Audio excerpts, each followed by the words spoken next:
Captain Jake Morrison stood at the big window of his ship and watched another group of alien refugees arrive at Earth's space station. Their ships looked broken and old, with smoke coming from the engines and holes in the metal sides.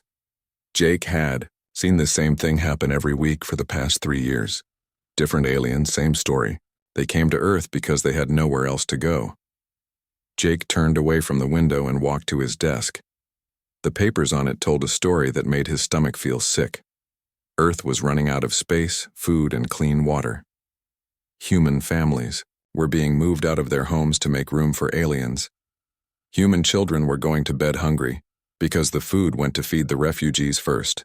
The alien government said this was Earth's job now. Commander Lisa Hayes walked into the room carrying more bad news. Her face looked tired and sad. She had been working 20 hours every day trying to help manage all the refugee ships. Lisa put the papers on Jake's desk and sat down hard in the chair. The Zephyrian Council sent another message, Lisa said. They want us to take in 2 million Kelleran refugees. The Kellos are fighting a war with the Vorthax again. The Council says if we say no, they will stop all trade with Earth. Jake picked up the papers and read them. The words made him angry. The Zephyrian Council was not asking Earth to help. They were telling Earth what to do. They acted like humans were their servants, not their friends. The paper said Earth must provide homes, food, medical care, and jobs for 2 million more aliens. It did not say where Earth was supposed to get these things. How many human colonies asked to come back to Earth this month, Jake asked. Lisa looked at another paper. 47 colonies. The hegemony took over their planets. They said the humans could stay and work as farmers and miners, or they could leave. Most chose to leave. Jake stood up and walked around his office. He thought about his own family back on Earth. His wife Mary worked 3 jobs to pay for their small apartment. His son Bobby went to a school that was so full of alien children that human kids had to share desks. His daughter Kelly had to wait 6 months to see a doctor because the hospitals were too busy treating refugees. This was not the life Jake had wanted for his family. When he joined the Earth Defense Force 20 years ago, he thought he was protecting Earth and making it stronger. Instead, he had watched Earth become weaker every year. The alien governments took more and more from humans while giving nothing back. The door opened and Admiral Ben Carter walked in. Ben was the leader of all Earth's military forces. He looked older than his 60 years. His hair had turned white from the stress of trying to protect Earth, while the politicians kept giving everything away to aliens. Jake, we need to talk, Ben said. Close the door. Lisa left the room and Jake closed the door behind her. Ben sat down and put his hands on the desk. His eyes looked very serious. I just came from a meeting with the Human Assembly, Ben said. Every human leader from every colony and every ship was there. We talked for 12 hours. Everyone said the same thing. This has to stop. Jake sat down across from Ben. What did you decide? Ben leaned forward. We are calling everyone home. Every human in space. Every human on alien planets. Every human working for alien governments. We are bringing them all back to Earth and human space. Jake felt his heart beat faster. All of them? That's millions of people. Yes, Ben said. We are done being the galaxy's garbage dump. We are done being slaves who say thank you for the chance to serve. The aliens think they need us, but they treat us like dirt. Time to show them what happens when we leave. Jake thought about this. The aliens will be angry. They might attack us. Ben smiled for the first time in months. Let them try. They can't fix their own ships without human engineers. They can't grow food without human farmers. They can't even keep their lights on without human technicians. They need us more than we need them. That night, Jake sent a message to every human ship captain in the galaxy. The message was simple, but it would change everything. Come home, bring everyone. Leave nothing behind for them to use. Within hours, the message had reached every human colony, every human trader, every human scientist working in alien labs. Some humans were scared, some humans were excited, but all of them understood what the message really meant. After 30 years of being treated like servants, humanity was finally standing up. On research stations around distant stars, human scientists started packing their things. On alien planets, human doctors closed their clinics. In spaceports, across the galaxy, human mechanics put down their tools and walked away from half-fixed alien ships. The greatest migration in human history had begun. The aliens did not understand what was happening at first. They thought humans were just angry and would come back in a few days.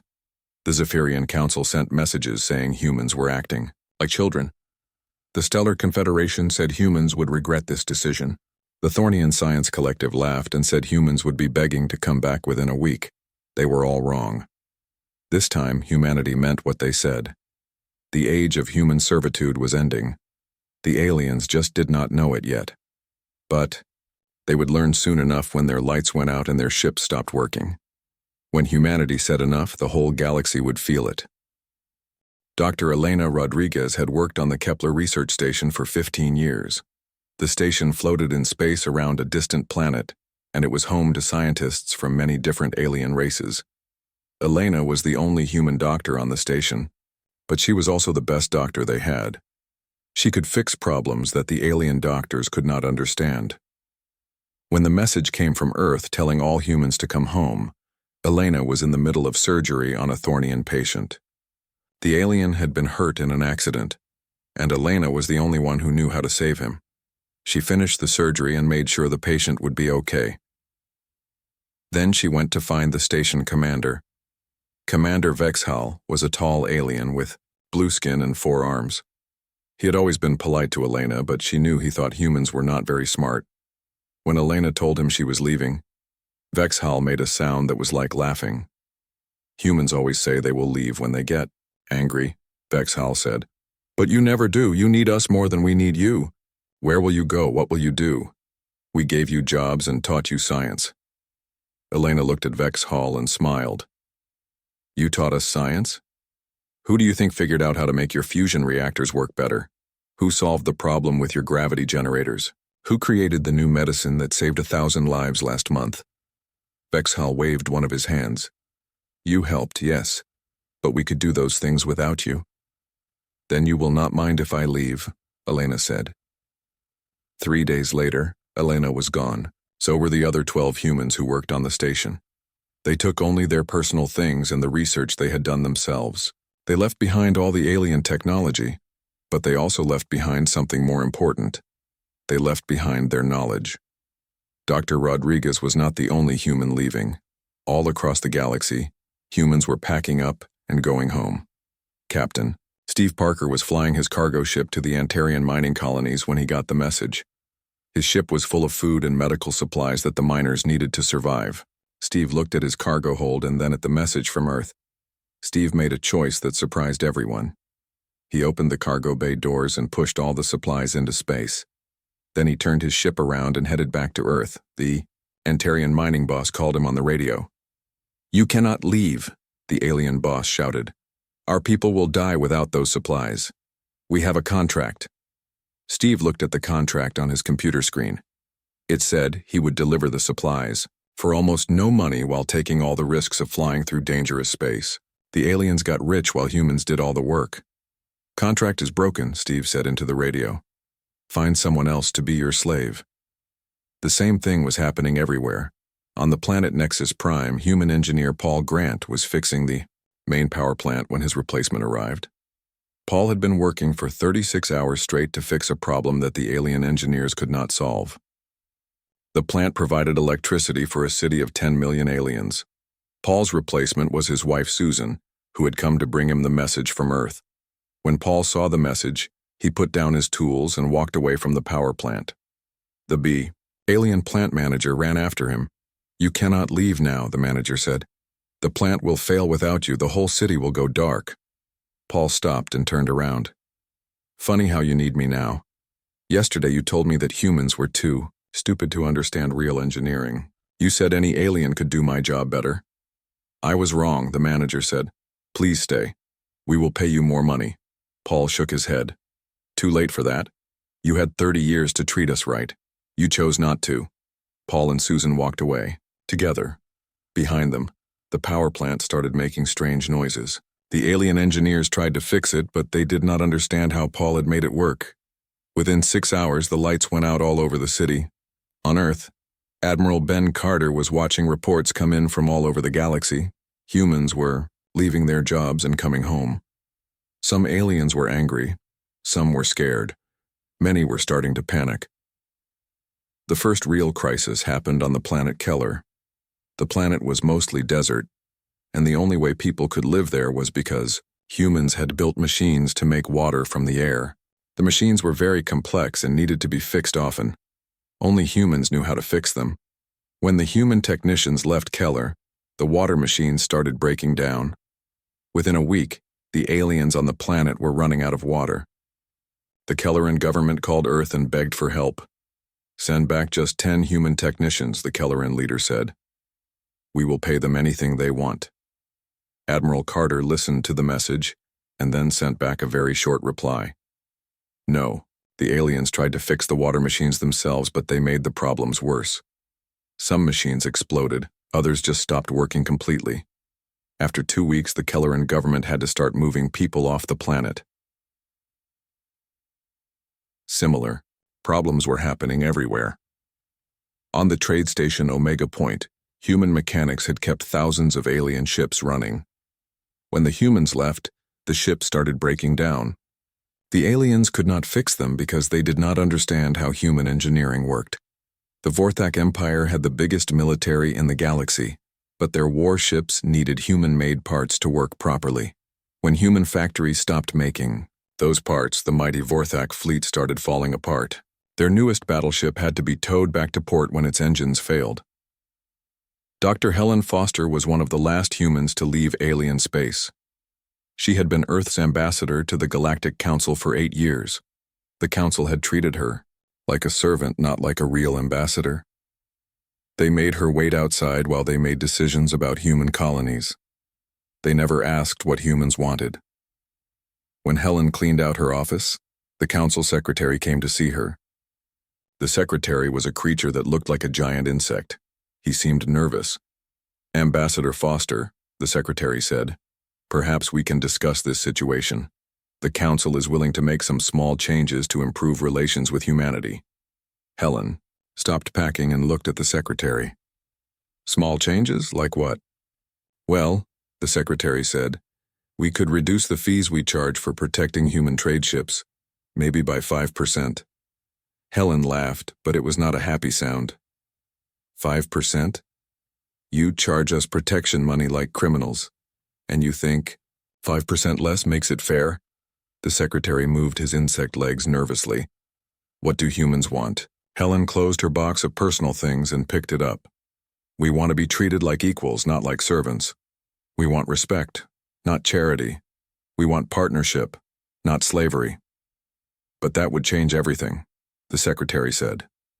Helen walked toward the door. Yes, it would. Maybe you should have thought of that before you treated us like dirt for 30 years. 3 months after the Great Withdrawal began, the galaxy was learning what life was like without humans.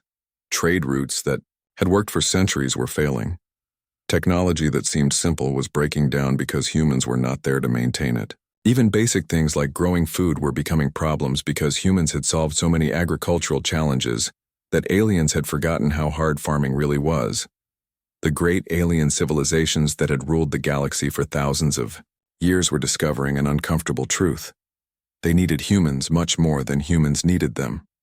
And now, for the first time in 30 years, humans were not coming to help.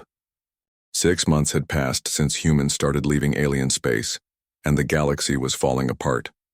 Ambassador Helen Foster sat in a meeting room on Earth's new space station, waiting for the Zephyrian High Council to arrive. This was not like the old meetings where Helen had to beg for scraps. This time, the aliens were coming to her. High Counselor Threnda floated into the room in his life support chair. The machine that helped him breathe was making strange noises and sparking with small electrical fires. Helen could see that nobody had maintained it properly since the human technicians left. The proud alien leader who used to act like humans were insects now looked weak and desperate. "Ambassador Foster," Threnda wheezed, "surely we can reach some agreement. The Confederation is prepared to offer reduced administrative fees for human traders." Helen did not smile. Reduced fees? Counselor, I think you misunderstand the situation. We are not here to beg for scraps anymore. Threnda's breathing machine made a loud grinding noise. What do you want? Helen leaned back in her chair. We want to be treated as equals. We want fair payment for our work. We want protection for our colonies, and we want respect. On the trade station Nexus Prime, Administrator Paul Grant was watching the galaxy's economy collapse in real time. The massive station had once been the center of galactic commerce, with thousands of ships arriving and leaving every day. Now, only a few dozen ships came each week, and most of them were barely working. Paul stood in the main control room, looking at screens full of red warning lights. Every system on the station was failing. The fusion reactors that powered the station were running at 30% power because nobody knew how to maintain them properly. The artificial gravity generators were creating random gravity fields that made people float in some areas and get crushed in others. Sir, said Lieutenant Amy Watson, one of the few humans still on the station, we just got a distress call from the Thornian sector. Their main research facility has lost life support. Paul looked at the message on his screen. The Thornian Science Collective had been very proud of their advanced technology. They had often said that humans were too primitive to understand real science. Now their most important research station was dying because they could not fix their own air recycling systems. Are we going to help them? Amy asked. Paul thought about all the times the Thornians had rejected human ideas and treated human scientists like children. No, he said. Let them fix it themselves since they are so smart. The worst crisis happened in the Rigel system, where the Stellar Confederation's biggest warship was having problems. The Dominion of Stars was a massive ship, bigger than a city, with enough firepower to destroy planets. It was the symbol of alien power in the galaxy. Captain Tony Richards was on a human patrol ship nearby when the distress call came. The Dominion of Stars had suffered a reactor failure and was drifting powerless in space. The ship's crew of 50,000 aliens was in danger of dying when their life support systems failed. Human patrol ship, came the call from the alien. Warship, this is Admiral Korthavel of the Dominion of Stars. We require immediate assistance. Our reactor has failed and our engineers cannot repair it. Tony looked at his communications officer, Lieutenant Karen Mitchell. Both of them remembered when the Confederation had refused to help human colonies under attack by pirates. The aliens had said that humans needed to solve their own problems. Admiral, Tony replied, I suggest you contact your own engineers. Surely the mighty Confederation does not need help from primitive humans. There was a long silence on the radio. Then Admiral Korthavel spoke again, and his voice sounded different. Captain, I am formally requesting assistance under galactic emergency protocols. My crew will die without help. Tony thought about this. He was not cruel, and he did not want 50,000 beings to die. But he also knew that this was exactly the kind of situation where humans had always rushed to help, only to be treated badly later. Admiral, Tony said, I will send you some basic life support supplies, but my engineers will not fix your ship. Figure it out yourself. Tony ordered his crew to send over emergency oxygen and food, enough to keep the aliens alive for a few weeks. But he did not send engineers or technical help. For the first time in galactic history, a Confederation dreadnought had to be towed back to port like a broken cargo ship. News of the Dominion of Stars incident spread across the galaxy. In hours, the most powerful military force in known space had been helpless without human help. Alien governments that had spent decades treating humans like servants suddenly realized how dependent they had become. The Kelleran Empire was the first to break. Their desert worlds were running out of water because the atmospheric processors were failing. Millions of Kellos were dying of thirst. The Kelleran Emperor himself sent a message to Earth. To the leaders of humanity, the message began, we humbly request your assistance in repairing our water systems. We are prepared to offer compensation and to discuss improved relations between our peoples. It was the first time in 30 years that an alien government had used the word humbly when talking to humans. But Earth's government did not answer immediately. They were busy with their own problems. All the humans who had returned from alien space needed homes and jobs. Earth's cities were crowded, but this time they were crowded with humans, not aliens. The government was building new cities and space stations as fast as possible. For the first time in decades, human children had enough food to eat and good schools to attend. Dr. Frank Collins was in charge of managing the returning humans. He had expected chaos and problems, but something surprising was happening instead. The humans who came back from alien space were not broken or defeated. They were angry and determined. "We spent years solving alien problems," said engineer Susan Parker at a big meeting of returned colonists. "Now let's solve our own problems." The returned humans brought with them knowledge and experience from across the galaxy. They had learned alien technologies and had often improved them. Human scientists who had worked in alien labs knew secrets that the aliens thought were protected. Human engineers who had fixed alien machines understood how to build better versions. Within 6 months, human technology was advancing faster than it had in decades. The new fusion reactors that human engineers built were twice as efficient as alien versions. The new starships that human factories produced were faster and more reliable than anything in alien space.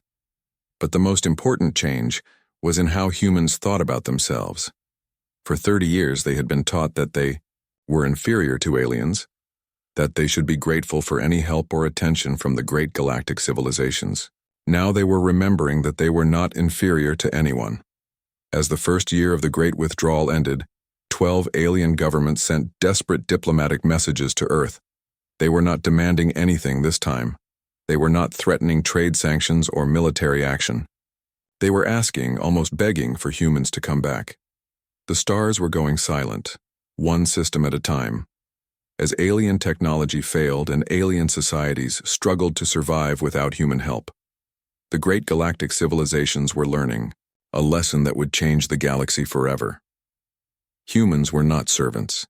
They were not refugees to be tolerated, or primitive beings to be educated. They were equals, and they would only return to the galaxy as equals. The age of alien domination was ending, and the aliens were finally starting to understand what that meant. President Karen Mitchell stood at the podium in Earth's new diplomatic station, looking out at representatives from every major alien government in the galaxy. The station was huge, bigger than anything the aliens had ever built, and it floated in space near Earth like a symbol of human power. The aliens had come here not as rulers giving orders, but as supplicants asking for help. Karen looked at the assembled delegates and felt a satisfaction she had never experienced before. For 30 years, humans had traveled to alien worlds to beg for fair treatment. Now the aliens had come to Earth, and they looked desperate. "For 30 years, Karen began, her voice carrying clearly through the station's great hall, "humanity served as your technological support, your problem solvers, your caretakers. You told us we should be grateful for the privilege. You said we should feel honored by your trust." The Zephyrian delegation shifted uncomfortably in their floating chairs. Their homeworld had been experiencing rolling blackouts for months because their power grid kept failing without human maintenance. High Counselor Threnda looked especially uncomfortable because his life support system was barely working. "You treated us like servants," Karen continued, "like children who should be grateful for any attention from the adults. You took our help and gave us nothing but contempt in return." The Thornian Science Collective's representative, Dr. Zevmoth, raised one of his tentacles. "President Mitchell, surely some accommodation can be reached.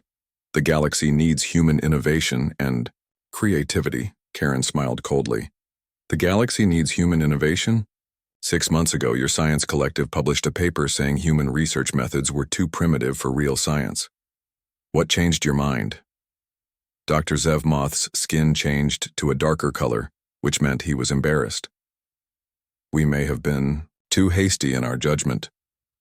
General Frank Collins stepped forward carrying a document that would change the galaxy forever. Frank was Earth's top military leader, and he had helped write humanity's terms for returning to galactic society.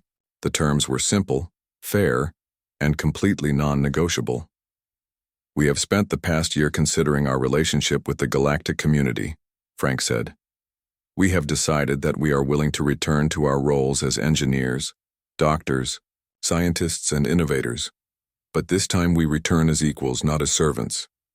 Frank held up the document. These are our terms. Equal representation in all galactic councils and decision-making bodies. Fair compensation for human expertise and labor. Protection for human colonies and trade routes. Respect for human autonomy and dignity. And most importantly, Earth will never again be used as a dumping ground for refugees or problems that other species do not want to handle. The alien delegates began talking among themselves in worried voices. Some of the terms were things they had never considered before. The idea of treating humans as equals was revolutionary to beings who had considered themselves superior for thousands of years. The Kelleran Emperor's representative, Ambassador Veltar, spoke first. These terms are quite extensive. What if we cannot accept all of them? Karen looked directly at Veltar. Then you will learn to fix your own water processors.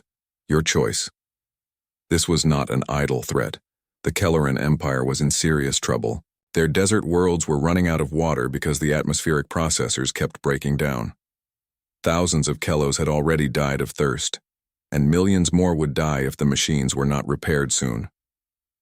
Only humans knew how to fix them. The terms seem reasonable, Veltar said quickly. The Kelleran Empire accepts. The Vorthak military commander, General Haskdur, stood up angrily. This is ridiculous. The Vorthak Empire will not be dictated to by inferior beings. Frank, Collins smiled. General, how many of your warships are currently operational? General Haskdur's face turned red with anger, but he did not answer. Everyone in the room knew the answer. The mighty Vorthak fleet was falling apart without human-made components and human engineers to maintain them. Half their ships could not even leave port. Perhaps, Frank continued, you should ask your mechanics how inferior human engineering really is. One by one, the alien representatives accepted humanity's terms. The Thornian Science Collective agreed to include humans as equal partners in all research projects. The Stellar Confederation promised to give human colonies the same protection and trade rights as alien worlds. Even the proud Zephyrian Council, who had ruled galactic politics for centuries, agreed to give humans equal voting power in all major decisions. The signing ceremony took 3 days, because every alien government wanted to be sure they would get human help before their rivals did. The galaxy was falling apart without human expertise, and everyone knew it. Dr. Elena Rodriguez watched the ceremony from the medical bay where she was treating injured alien diplomats. Many of the aliens had health problems because human doctors had left their homeworlds. Dr. Rodriguez could have felt satisfaction at seeing her former employers suffer, but she was not a cruel person. She would return to help them. But this time as an equal partner, not as a servant. Captain Jake Morrison was also watching the ceremony. His ship, the Defiance, was now part of Earth's new diplomatic fleet. Instead of carrying refugees and supplies for alien governments, Jake's ship was equipped with the most advanced human technology. If any alien government tried to break their agreements with humanity, Jake and ships like his would make sure they regretted it. The ceremony ended when President Mitchell and the last alien representative signed the new Human Accord. The document created a new structure for galactic civilization, one where humans were full partners instead of servants. This is the beginning of a new age, Mitchell announced. An age of cooperation instead of exploitation. An age where all species work together as equals. High Counselor Threnda raised his hand weakly. His life support system was making terrible noises and everyone could see that he was in pain. When will human technicians return to help with essential systems? Karen looked at the alien leader who had once treated humans like insects. Human technicians will return when we are ready to send them. They will work as respected professionals, not as slaves. They will be paid fairly for their expertise, and if any government mistreats them, all human support for that government will end permanently. The aliens left Earth's diplomatic station with mixed feelings. They were relieved that humans had agreed to return and help save their civilizations. But they were also worried about the future. For the first time in galactic history, humans held real power, and they were not afraid to use it. As the alien ships departed, Karen Mitchell stood at the observation deck and watched them go. General Collins joined her, and together, they looked out at the stars. "Do you think they will honor the agreements?" Frank asked. Karen smiled. "They will honor them because they have no choice. We have something they need and cannot get anywhere else." "What's that?" "Us," Karen said simply. "We are what they need, and for the first time in 30 years we know our own worth."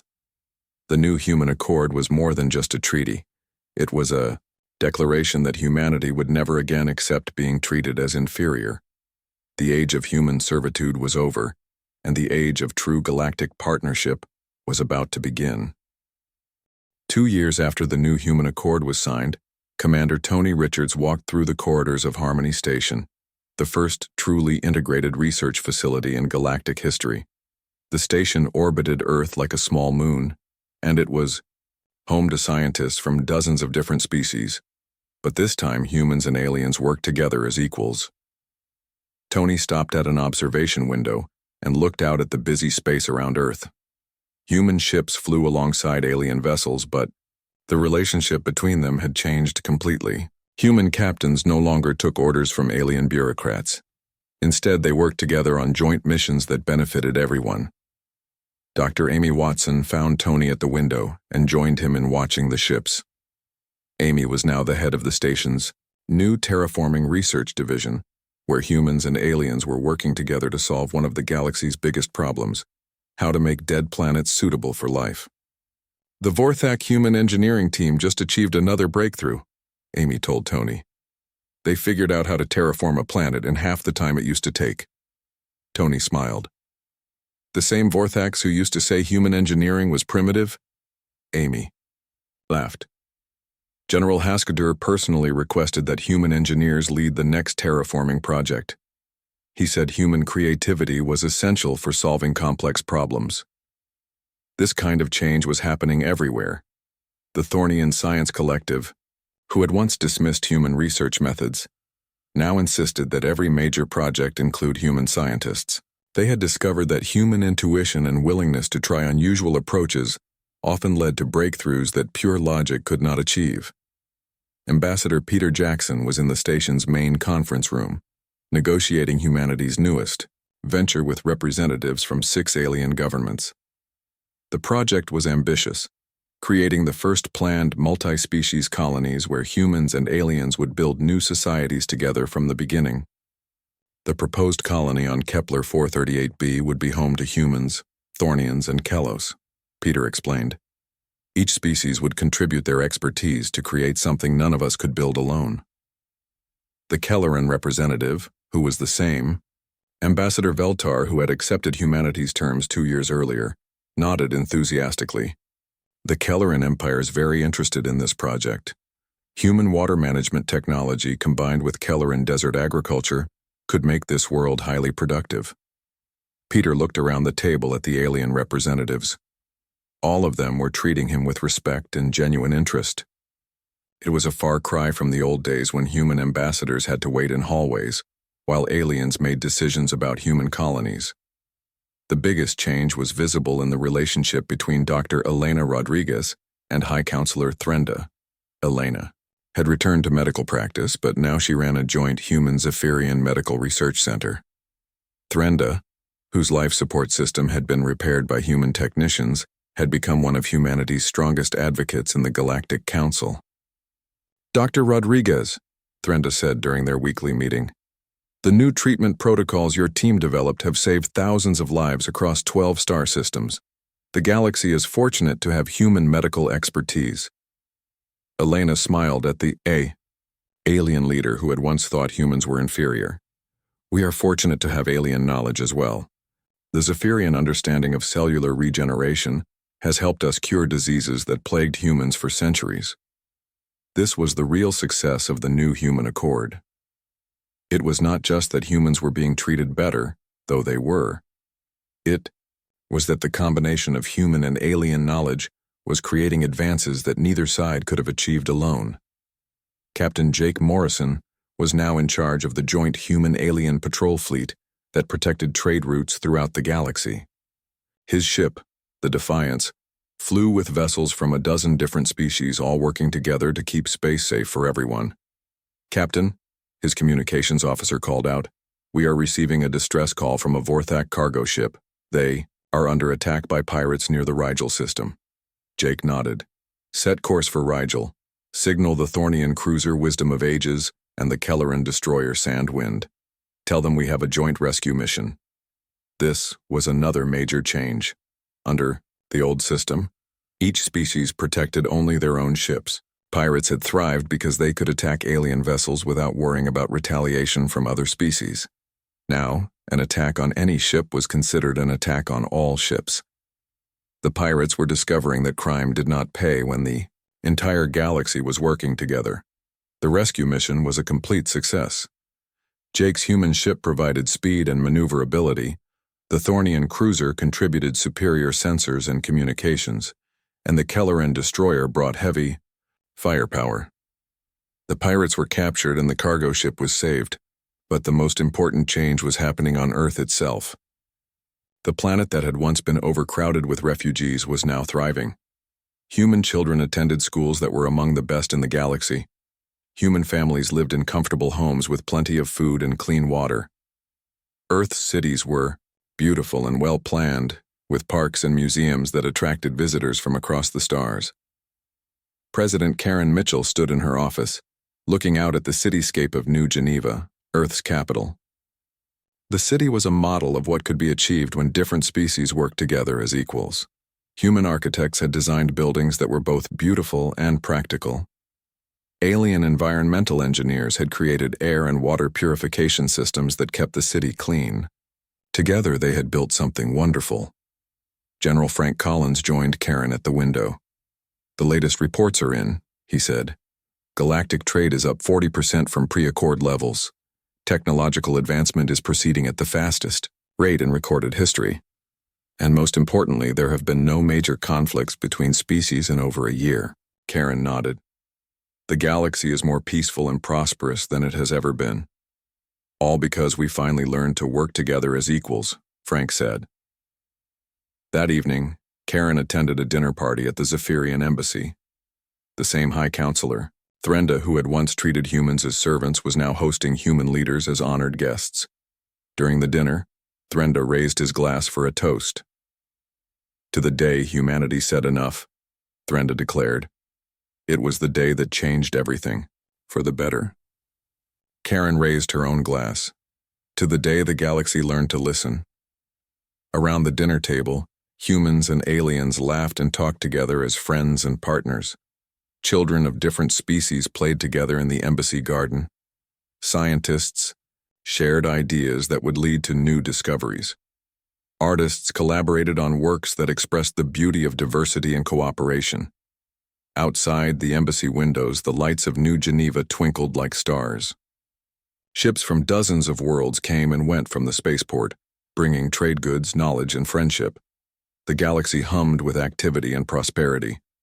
But the most beautiful sight was in the embassy's main hall, where a simple plaque hung on the wall.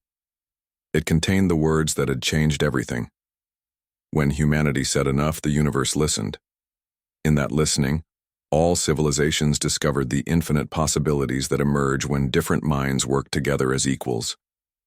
The age of human servitude was a memory.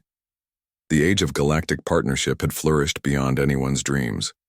When humanity had finally demanded respect, they had received something even better. True friendship and cooperation that made everyone stronger. The stars were no longer silent. They sang with the harmony of equals working together, creating a future that was brighter than any single species could have built alone.